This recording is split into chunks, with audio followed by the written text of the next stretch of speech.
қарт адамның аузынан жас болсам шіркін деп еңсесі биік істерге сарп еткен қайрат жігерін аңсаған арманын естиміз.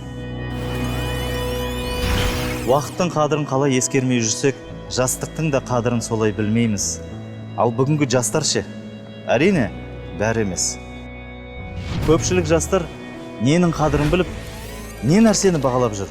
Бүгінгі жастарды айтып, жабырқағаннан не пайда?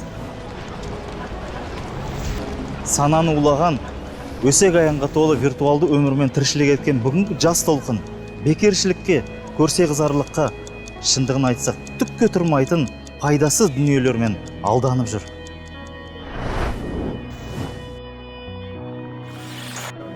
Уақыт сіз бен біздің өміріміздегі баға жетпес байлығымыз. Сарқырап аққан өзеннің суын иіріп жинақтау, оның әрбір тамшысын пайдалану мүмкін бе? Уақытты дәл сондай. Жинау да, тоқтату да мүмкін емес.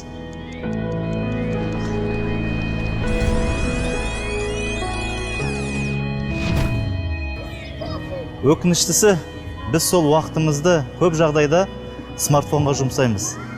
Ал бір сәтке ойланып көрейікші, алтын уақытымызды біз телефонға немесе әлеуметтік желіге емес, ата-анамызға, балаларымызға жұмсасақ қайтеді.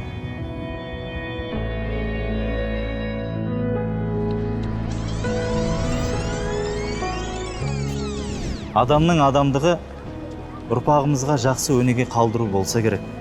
Ал біздің өнегеміз әлеуметтік желі ме? Ендеше өкініп қалмайық.